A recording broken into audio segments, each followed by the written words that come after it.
Theological Pipe. I've been expecting you. Bingo! Yahtzee! There is a God. I speak jive. I'm not him. Hey, it's time for another album review on Theological Pipe.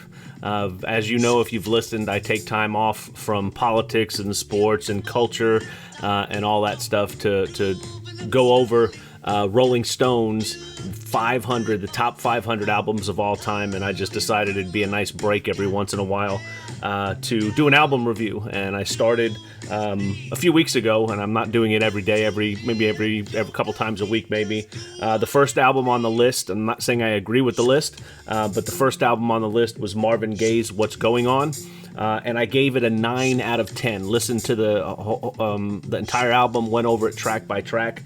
You can go back and listen to previous podcasts, whether you're on YouTube, Apple, Google, and appreciate you listening. Hit the like button, subscribe. I came up with a scale, 1 to 10, to rate albums. 10 is perfection, and I said in my first podcast, I don't think that there's ever going to be a perfect album. So 10 is perfection, 9 is almost perfection, an absolute all-time classic. 8 would be a classic all-time album with maybe a couple misses on the album. 7 would be a great album, some misses, but the classics, there's some classic songs on the album. 6 would be a good album. 5 is average. 4 is almost average, maybe one good tune, maybe some nice moments.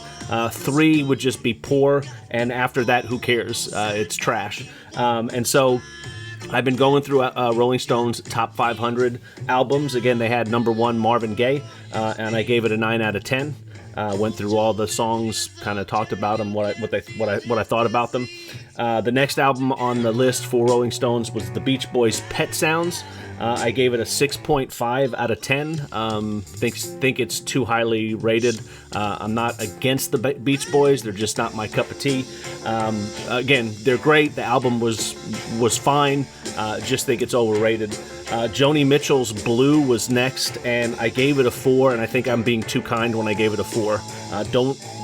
It wasn't that good in my opinion. So should it be on the top 500 list? No. But if it is, it's near the bottom. It's nowhere near the top to me. So that was Joni Mitchell's. And then the album I did last time was Stevie Wonder's Songs in the Key of Life, and I gave that a 9 out of 10. One of my favorite albums of all time. Stevie Wonder's one of my favorite artists. So now, as you can hear in the background, we're going to do Beatles, the Beatles' Abbey Road. This is the number 5 album according to Rolling Stone, and it is 1969 is when an album came out. The Beatles are the Beatles. To me, they're the greatest rock band of all time. So again, my review of this is going to be high praise indeed, because the Beatles deserve high praise. We're going to just go right into the album and discuss the tracks and kind of go over why I think it's a great album. And I think it's underrated. Even at number 5, I think it's not rated high enough.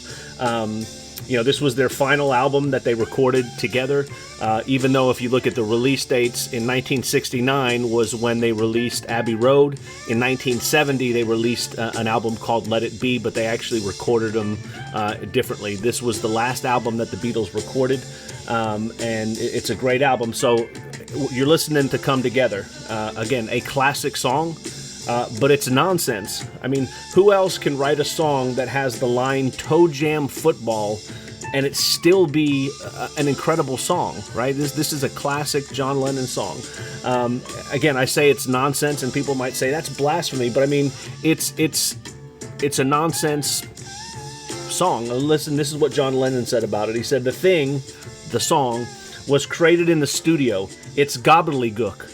Come Together was an expression that Leary had come up with for his attempt at being president, or wanted whatever he wanted to be. And he asked me to write a campaign song. I tried, but I couldn't come up with one. But I came up with this, Come Together, which would have been no good to him. You couldn't have a campaign song like that, right? It's gobbledygook. According to the writer, it's gobbledygook, and it's still an incredible song to kick off the album. And here's the next song. The next song is Something by George Harrison, or it's the Beatles, but George Harrison is the writer and the singer of the song. It's called Something. Frank Sinatra has called this one of the greatest love songs ever written.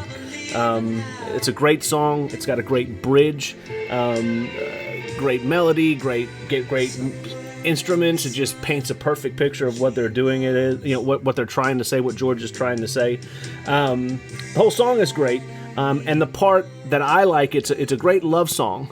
But there's a line in there where George admits he doesn't know if his love will grow. And I just think, I don't know if my love is going to grow. He's admitting, even in the midst of this great love song, that he doesn't know if his love will grow. And again, a great song by the Beatles. And you have two classics. And like I said, I want to just sit here and listen to the whole album for the next, hour and 15 minutes, however long the album is, because every song is good.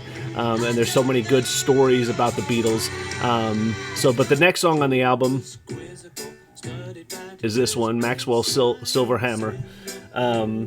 You can hear it. It's kind of quirky.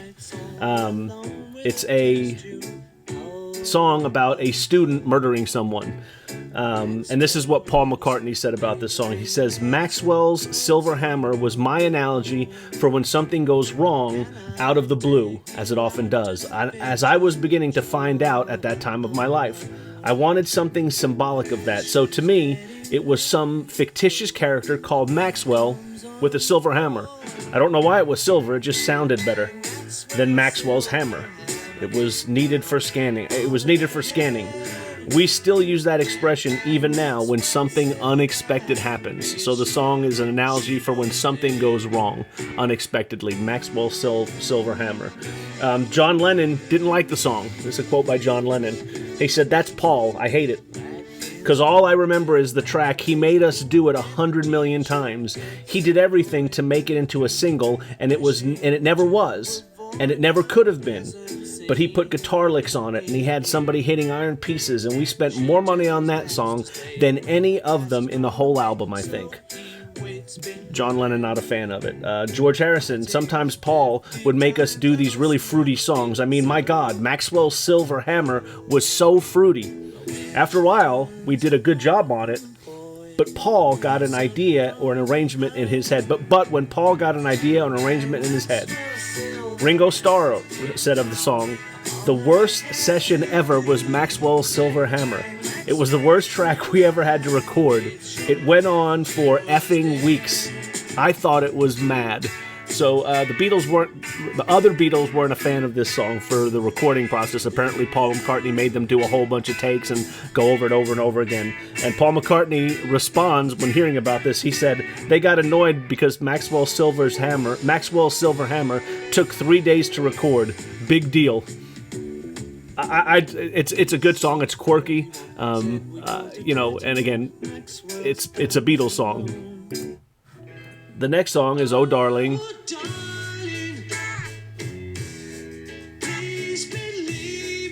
It's a good song. I like the vibe. I like the 50s, 60s types blues progression.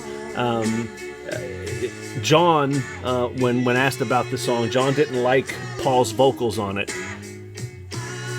Sounds like he's straining a little bit when he's singing it, and John thought that this was a song better suited for his voice, his raspy voice, but Paul wrote it, so he sang it. That's what John said. He goes, he wrote it, he sang it. It's a cool, like I said, it's a cool old-fashioned, old 50s type, 60s type song. But I mean, those are 4 songs right there, 4 really good songs to start off the album. Then the 5th song is Ringo's song, Octopus's Garden. Again, a silly song. Sung by someone who can't sing very well. And it's a classic. Again, how many other groups do you know that can take a song like Come Together, take a song about an octopus's garden, sung by the worst singer in the band, and it's a classic song, right? I mean, the song's 50 years old, and people still listen to it and still, appreciate it. George Harrison said, "It's Octopus's Garden is Ringo's song. It's only the second song Ringo had ever written, mind you, and it's lovely."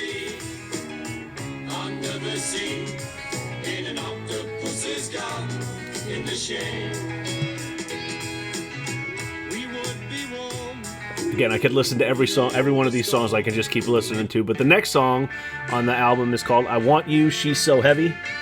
John Lennon is singing here about his love for Yoko Ono. And this is what he said. He goes, when you're drowning, you don't say, I would be incredibly pleased if someone would have the foresight to notice me drowning and come and help me. You just scream. And in She's So Heavy, I just sang, I want you so bad.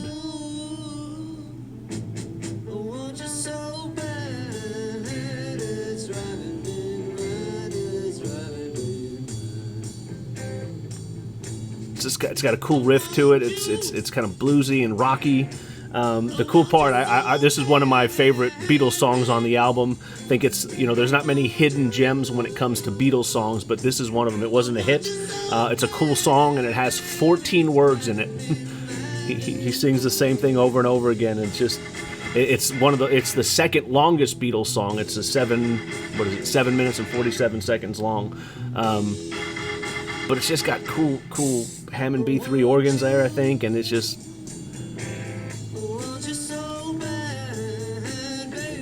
That's just a cool song. The next one everyone knows, and it's a classic for a reason. George Harrison wrote it.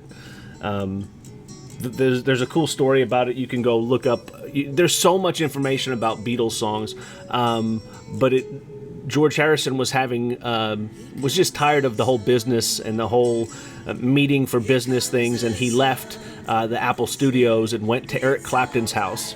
And he was in the garden, and Eric Clapton had given him an acoustic guitar to just mess around with while he was in the garden. And George Harrison wrote this song in the garden of Eric Clapton's house with Eric Clapton's acoustic guitar, which I think is a cool story.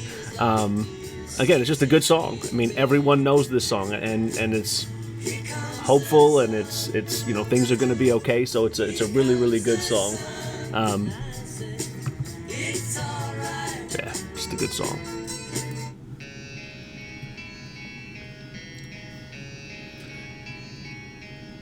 This is the song called Because. It's the last song that they recorded for the album. It's got simple lyrics. The harmonies, when it kicks in, I'll try to let the song kick in. You can hear them harmonizing. John said he was influenced by the Beach Boys when he wrote this. There you go. You can kind of hear the influence of the Beach Boys. Not one of my favorite songs, to be honest with you. It's pretty, and again, the vocals are nice, but it is what it is. It's a Beatles song, so again, I think it's good. The next one is called You Never Give Me Your Money, and supposedly this was written about the Beatles and their impending breakup. I've always liked this song, even though I'm not now that I've kind of researched it a little bit, and it's about the Beatles breakup. I can kind of see it. Didn't really know what it was about, but Paul's just singing over piano to start, and then it kind of joins in, and then there's another verse that's kind of rockabilly, and then they go into this weird outro at the end, which we're not going to get to, but you can hear the song.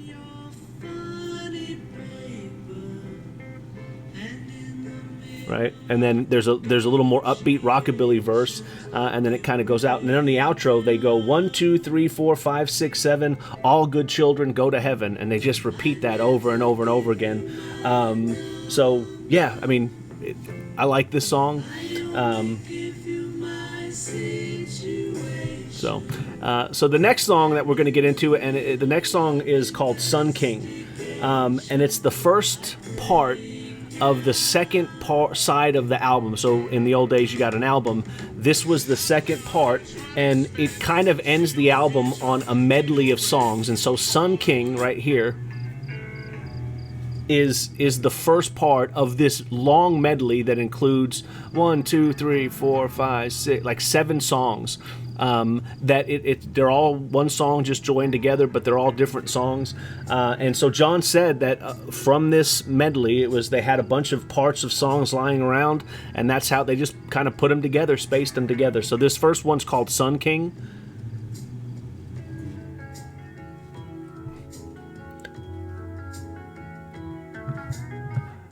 Yeah, and again, I always try to avoid like the copyright claim on my YouTube videos because sometimes I get them. But this is Sun King, which leans into Mean Mr. Mustard.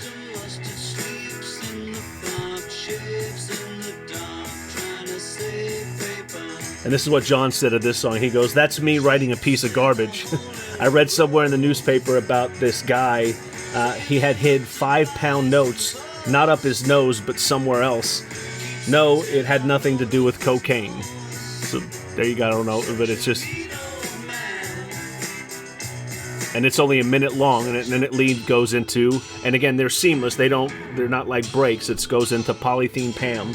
And this is a song about a woman who used to follow the Beatles around and wore and ate polythene. Right?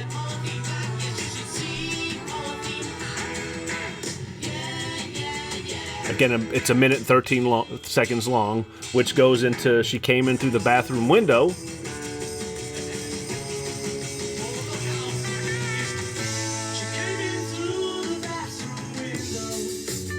And this is a song that Paul wrote about a woman who came into his house through the bathroom window. She snuck into his house.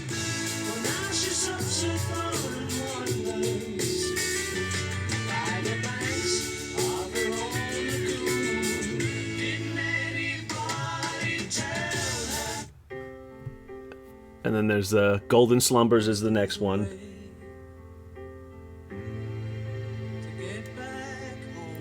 So these next three, the ones that end the medley, Golden Slumbers, Carry That Weight, and The End, are really good, just nostalgic and kind of like an end, like a real good ending for an album, an ending of an era, knowing that this was the last Beatles album, you know it.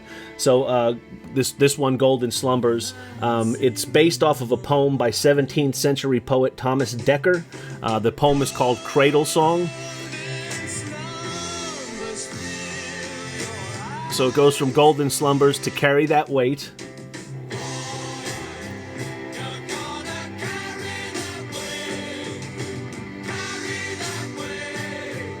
And again, if you know the Beatles or know music, you probably know this. The one thing about this is John was in a car wreck and was in the hospital, so he actually recorded his vocals for this song after the other three had done, so just something that some people talk about.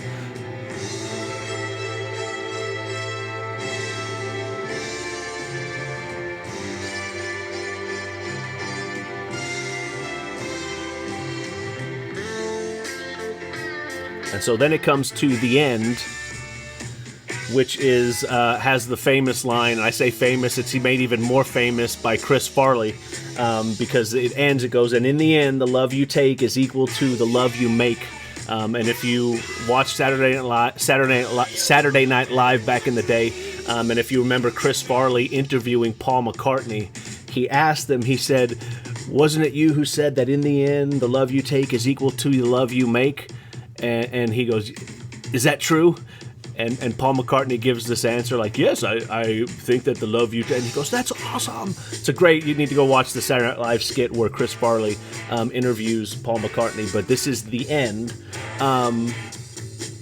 which then comes to the last track is called Her Majesty. It's 25 seconds long. Pretty nice girl, but she doesn't have a lot to say. Majesty's a pretty nice girl, but she changes from day to day. Yeah. I want to tell her that I love her a lot, but I so this is the last. It's a hidden track. I say hidden track. When the album came out, it was a hidden track, which is good because it doesn't really fit here in the record. You know, I think The End should have been the end of the album. The last lines the Beatles ever recorded on their last album could have been, you know, "And in the end, the love you take is equal to the love you make," and that's the end. But the Her Majesty was a hidden track. They recorded it.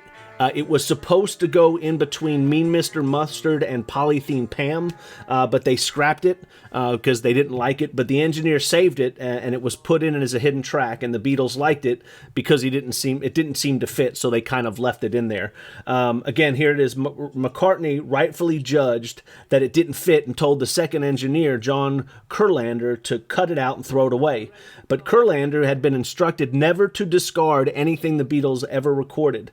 Instead, he edited it for convenience sake to the end of the medley. When McCartney heard it the next day, he just liked it, thought it was random, and they decided to leave it in. So that's Abbey Road. Again, I've said before, there's no perfect albums, but this one's pretty close. And for me, I'm going to give it a 9.5, simply because it's the Beatles. It's the last time they recorded an album. And if I've started reading some other stories that I didn't know. I knew that they had, kind of done the music for Let It Be. They didn't really like the Let It Be sessions, and if you watch some clips of them recording Let It Be, you can see that they weren't happy, so they decided to go back in and do Abbey Road, and from what I understand, it was a better recording session. They were happy. They knew this was probably going to be the last time they recorded, so they recorded and had fun with it. And you can hear it. All the songs on the album are fun. Even the songs that really don't make sense are fun to listen to, and there's good musicality in them, and there's good instrumentation, and there's good vocals, and there's weird lines, and there's good lines, and it's just a great album. So for me, Abbey Road gets a 9.5. Again, there's no perfection here. There's some missteps, but it's a classic album for a reason. The Beatles are the Beatles for a reason. So far, again, we've got What's Going On by Marvin Gaye. We gave it a 9 out of 10. The Beach Boys, I gave a 6.5 out of 10 when they had Pet Sounds. Joni Mitchell's Blue, I gave them a 4 out of 10. And again, I said, the more I think about it, I think I'm being too kind on that one. Stevie Wonder's Songs in the Key of Life was a 9 out of 10, a great album. And then the Beatles' Abbey Road, 9.5 out of 10 because it's the Beatles. And the Beatles have tons of albums listed on the top 500. And I'm pretty sure most of them I'm going to give 9s or 9.5s because I like the Beatles. The next album up is going to be Nirvana's Nevermind, which I'm looking forward to, and I'll just say I've always thought Nirvana was good, but I've always kind of thought they were overrated simply because of how they ended, and we'll talk about that when we do that. So again, the idea of these breaks from sports and politics and culture and deeper things is music. Music is a gift. I've said that's kind of where I'm going with this because this is Theological Pipe. Music is a gift. I think God has given it to us. It helps us to remember good times. It helps us to get through sad times. It helps us to persevere.